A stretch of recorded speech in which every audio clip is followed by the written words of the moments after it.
Express my gratitude to our FACC President, Ms. Josie, and my aunt, Tita Fem, for the opportunity to share my story. I was 24, a nurse in the operating room, a postgraduate student. I was young, ambitious, driven, in the prime of life when I was diagnosed with stage 4 cancer. In 2018, I was first misdiagnosed with invasive cortical thymoma, or cancer in the thymus gland. Imaging tests revealed a 9-centimeter mass in the middle of my chest. I went through surgery in Cagayan de Oro and chemotherapy and radiotherapy in Metro Manila, but the disease progressed. The mass increased in size and lesions were found in my lungs and kidneys. I had a poor prognosis. It was a very difficult time for our family. We were physically, psychologically, and financially exhausted. What kept us through were the support of a lot of people and our Christian faith.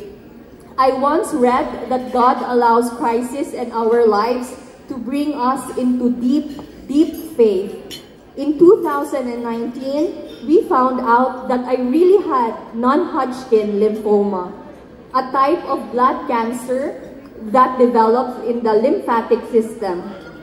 I went through 3 lines of treatment before the cancer was in remission.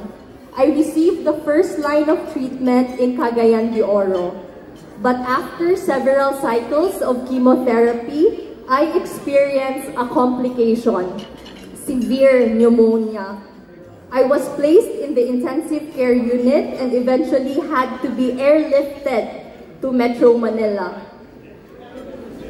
I was hooked to a non-invasive mechanical ventilator that helps push air into my lungs. I wanted to cry, but all I could think of was to breathe. I thought that was it, my earthly end. But I pulled through. I finally cried when I was transferred to a regular room. I cried for my family, I cried for myself, and I cried to my God, thanking Him for keeping me alive. I spent about a month in the hospital. When we resumed chemotherapy, it was not working anymore, and I was told that my cancer was refractory or resistant to treatment. I needed a different chemotherapy and a stem cell or bone marrow transplant. I continued with the second line of treatment, but it also failed. There was still disease progression. I was in so much pain, physical pain. I asked God so many questions. Why God? How long God? When God? Finally, in 2020, the third line of treatment worked. After 2 years of various continuous cancer treatments, after surviving a misdiagnosis and severe pneumonia, my cancer was in remission. And to keep the cancer in remission for many more years, I went through a bone marrow transplant. I once again stayed in the hospital for about a month, and it was at the height of the COVID-19 pandemic. My stem cell donor, my hero, was my very own sister. The transplant experience was tough, and recovery has not been easy. I have not been able to return to work, but by God's grace, I was able to return to school and finish my master's degree. Although I'm no longer as young, ambitious, and driven as I was 5 years ago, I am filled with so much gratitude and with a renewed sense of purpose.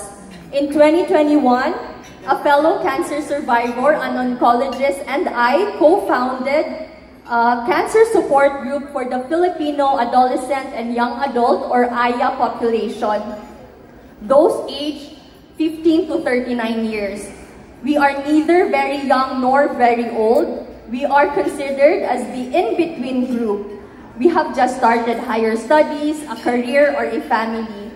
The disease and its treatment bring about a lot of issues, and one of them is financial toxicity. Healthcare access and affordability in the Philippines have been challenging.